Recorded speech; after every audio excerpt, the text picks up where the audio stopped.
저희 검찰 독재대책위원회는 이번 판결에 대해서 검찰이 조작한 거짓과 궤변을 전제로 하지도 않은 말을 판결한 것이다, 이렇게 생각을 하고 있고, 이재명 대표에 대한 무죄를 확신합니다.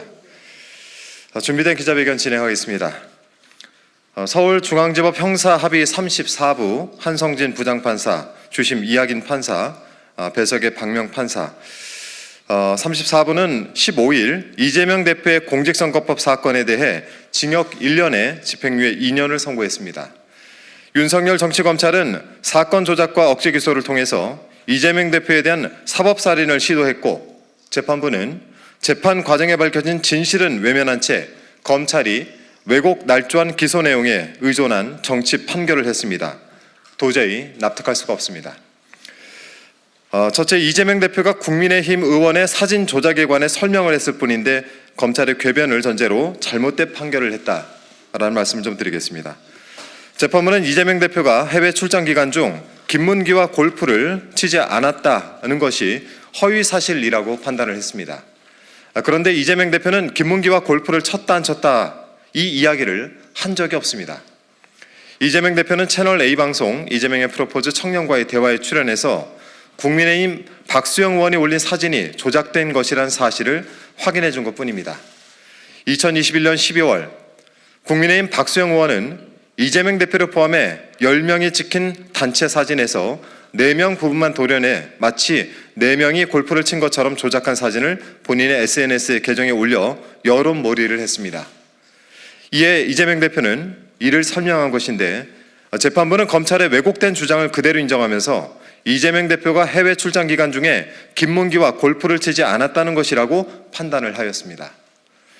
해당 발언을 있는 그대로 판단하지 않고 경위나 목적 등을 제멋대로 추측해 이재명 대표가 하지도 않은 발언을 거짓이라고 자의적으로 판단한 것으로, 이는 정치 검찰이 정치권과 야합한 결과를 재판부가 동조한 꼴입니다.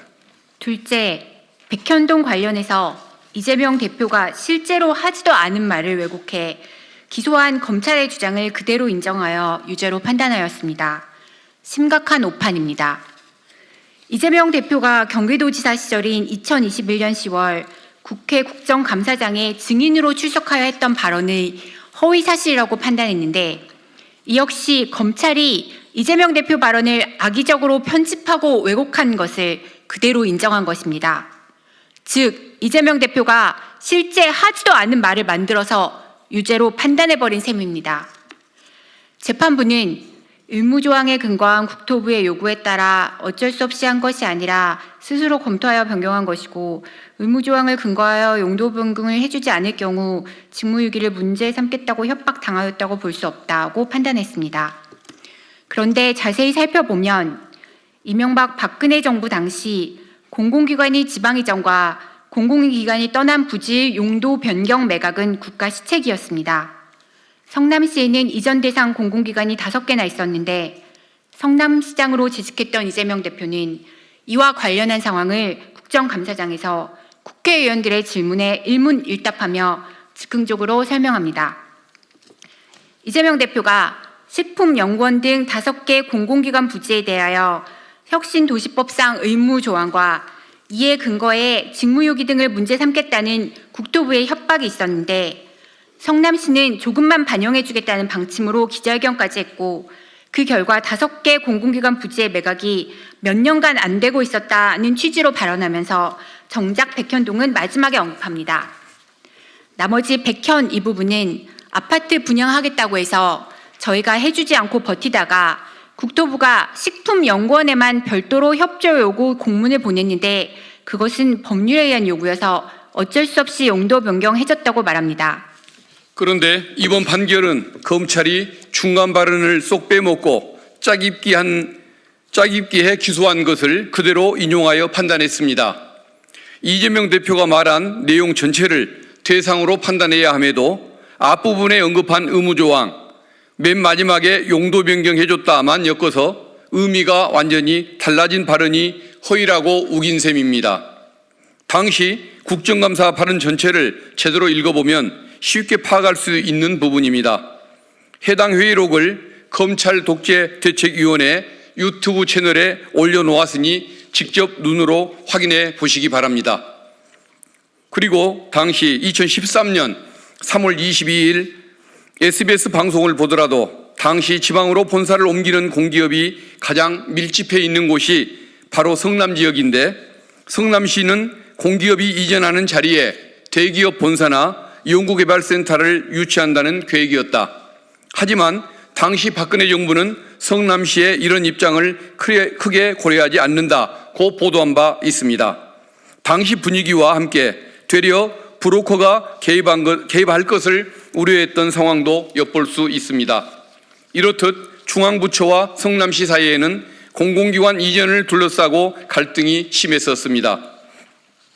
이재명 당시 성남시장은 성남시의 베드타운화를 막고 자족도시로 만들고자 많은 노력을 하였습니다.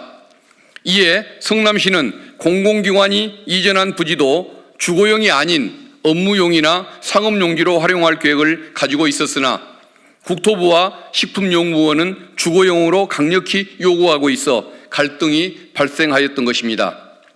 국책사업이라 협조를 전혀 안 할 수가 없어 성남시에 조금이나마 도움이 되는 방향을 모색 부득이하게 준주거지역으로 절충하게 된 것입니다. 이런 상황은 여러 객관적 자료에서 확인되며 이재명 대표가 2021년 국정감사에서 했던 발언과도 일치합니다. 셋째, 당시 정부가 성남시를 압박한 것은 명백한 사실이고 주관적 판단은 공직선거법으로 처벌할 수 없습니다. 이재명 대표의 협박을 해서라는 말은 국토부가 성남시를 압박했던 그 당시의 분위기를 표현한 것입니다. 국토교통부가 협조 요청 공문을 수차례 보냈었고 백현동 식품연구원 부지를 특정해 보낸 공문도 3회나 있었습니다. 대통령 주재회의, 청와대 비서관 주재회의에서의 용도 변경 요구, 안행부의 이행실적 점검, 국책사업에 협조하지 않으면 직무유기로 문책한다는 국무총리 지시 하달, 도시계획 공무원 소환 회의, TF 구성, 감사원의 매각 지연에 대한 감사 실시 등이 있던 상황에서 일개 기초지자체인 성남시가 압박을 느꼈을 것은 당연합니다. 그런데도 이번 판결은 검찰의 입맛에 맞는 일부 내용만을 가지고 협박을 당하였다고 볼 수 없다라고 판단했습니다. 더 심각한 것은 이재명 대표에게 유리한 법리적 판단은 아예 생략해버렸다는 점입니다. 공직선거법 처벌 대상은 후보자의 행위여야 하는데 협박을 해서든 협박을 당해서든 이는 후보자의 행위가 아닙니다. 검찰이 국토부가 협박했다로 기소했다가 협박당했다는 수동태로 공소장을 변경했지만 그런다고 국토부의 행위가 이재명 대표의 행위로 되는 것은 아닙니다. 그런데도 재판부는 이 부분에 대해 판단하지 않았습니다.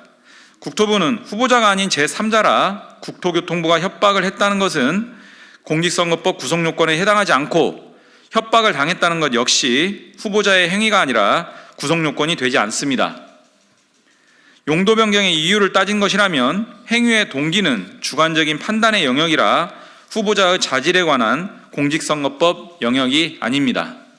이번 판결은 대법원 판결과 헌법재판소의 결정에도 정면으로 배치되는 판결입니다. 1심 재판부는 표현이 선거인에게 주는 전체적인 인상을 기준으로 판단하여야 한다는 법리를 들었습니다.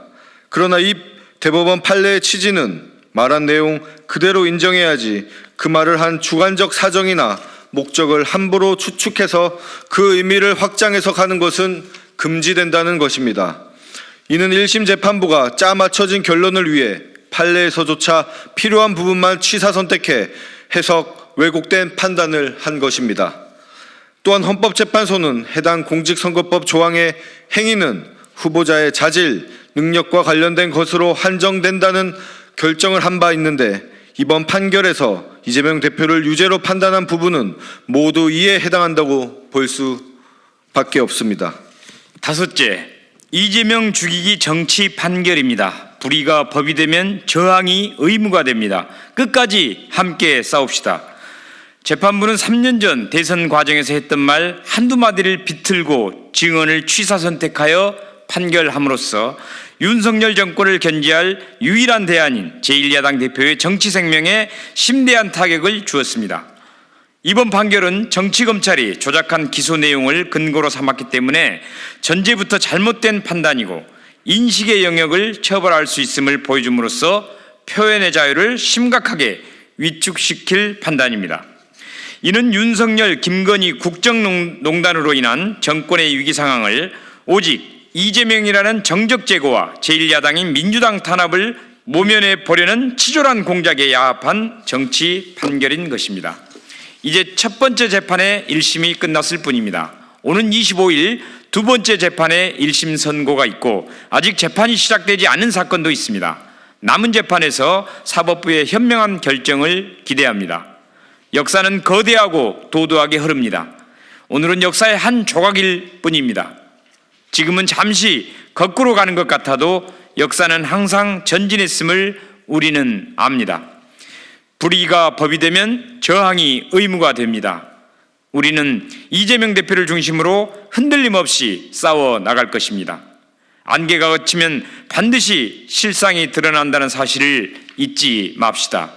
앞으로 가야 할 길이 아무리 길고 고단하더라도 국민만 바라보며 인권과 민주주의를 위한 투쟁에 끝까지 함께합시다. 사필 규정할 것입니다. 2024년 11월 17일 더불어민주당 검찰독재대책위원회. 네, 기자회견 중에 저희가 정정을 해야 될 부분이 하나 있어서 말씀 좀 드리겠습니다. 저희가 네 번째 저희 입장을 발표하면서 헌법재판소는 해당 공직선거법 조항의 행위는 후보자의 자질, 능력과 관련된 것으로 한정된다고 결정한 바 있는데 이번 판결에서 이재명 대표를 유죄로 판단한 부분은 모두 이에 해당한다고 볼 수 없습니다.로 정정을 하겠습니다. 이상입니다. 고맙습니다.